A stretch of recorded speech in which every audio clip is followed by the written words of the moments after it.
तो आज के वीडियो का ज्यादा कुछ मकसद ना, बस हम ये दिखाई तो उनके वीडियो में कि को ऐसा होली गाना जौन बहुते ज्यादा बाजल, बहुत ज्यादा व्यूज आइल। तो हम भाई लोन तो सही सुनत हलन। ये वीडियो में बस हम ये बताए कि को ऐसा भोजपुरी होली गाना अब जौन बहुते ज्यादा गाड़ फाड़ बाजल आ गाड़ फाड़ एकदम व्यूज आइल। तो वीडियो के लास्ट तक बनल है। आइए देखते हैं, बैठ मजा आएगा। 13 नंबर पे आवत है प्रमोद प्रेमी लाल यादव गाना रहरी में बहरी लगावला। ई गाना जो आइल है 4 साल पहले आइल है। ये गाना पे तोलन के व्यूज बता दी तो 40 मिलियन व्यूज आइल रहे। 12 नंबर पे आवत हमारी रितेश पांडे तो मुठ हमार छोट। ई गाना जौन देखबा तो बहुते ज्यादा अश्लील बा। न तो गाना जौन आइल है 9 साल पहले आइल है। ई गाना पर व्यूज तोलन के बता दी तो 43 मिलियन व्यूज आइल।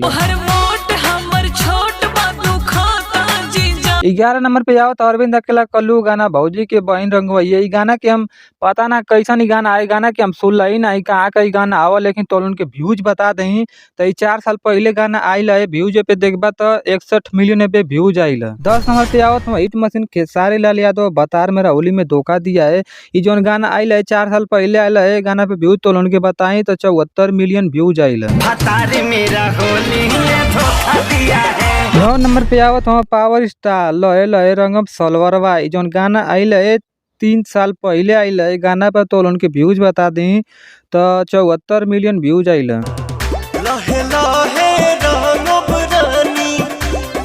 8 नंबर पे आवत हम फिनो खेसारी लाल यादव बदल गईली काजल। 3 साल पहले आइल है। गाना पर व्यूज बता दी तो 76 मिलियन। 7 नंबर पे आओ तो पावर स्टार पवन सिंह कमरिया। ई गाना के तोलन के बता दी तो बॉलीवुड वाला गाना है। ई गाना जौन आइल है 4 साल पहले आइल है। गाना पे तोलन के व्यूज बता दी तो 100 मिलियन व्यूज आइल।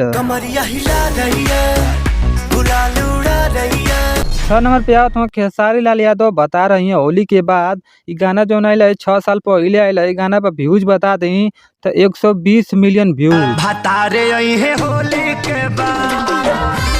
5 नंबर पे आओ तो खेसारी लाल यादव रंगवा पेटीकोट में गई। गाना जब आइल है 6 साल पहले आइल है। गाना पर व्यूज बता दी तो 120 मिलियन व्यूज। 4 नंबर पे आओ तो खेसारी लाल यादव बतार मोर टेम्पू के ड्राइवर। ई गाना जौन बात 3 साल पहले आइल है। गाना पर व्यूज बता दी तो 120 मिलियन व्यूज। 3 नंबर पे आवत हम पावर स्टार पवन सिंह मजेदार गाना लेके। गाना का नाम ही है कि लहंगा लस लस करता। ये जोन गाना आइल है 3 साल पहले आइल है। गाना पर इतना व्यूज आइल कि 170 मिलियन व्यूज आ गई। 2 नंबर पे आवत है 1 रुपया 2 रुपया खेसारी लाल यादव गनवा। ये गनवा के हम तोलन के बता दी भाई लोन की ये गनवा के ना सुले देखबा तो लगभग सब सुन गल हुई। ये गाना जौन बात 3 साल पहले आइल है। गाना पर तोलन के व्यूज बता दी तो इतना व्यूज आइल कि 220 मिलियन व्यूज आ गई। 1 नंबर पे आओ था सबसे बढ़िया गाना भतीजवा के मौसी जिंदाबाद। ये जौन गाना बा नंबर 1 पे गाना अब। ये गाना जौन आइल है 4 साल पहले आइल है। गाना पे व्यूज बता दी तो 340 मिलियन व्यूज।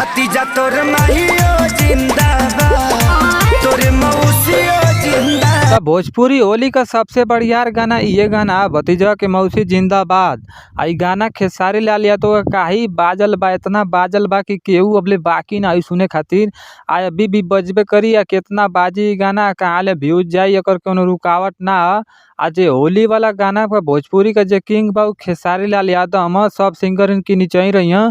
कहीं से खेसारी लाल यादव का गाना सबसे ज्यादा होली में गावल गईल और सबसे ज्यादा व्यूज इन्हीं का आइल होली में।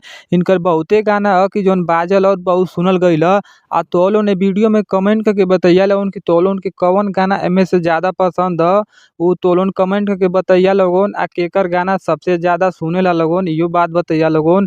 आ ना तो अगर वीडियो तोलोन के पसंद आइल तो लाइक सब्सक्राइब कर दिया लोगन। आ मिलत ही अगला वीडियो में। मारन तौने तबरा की लगभग मुंह में लहू पे के।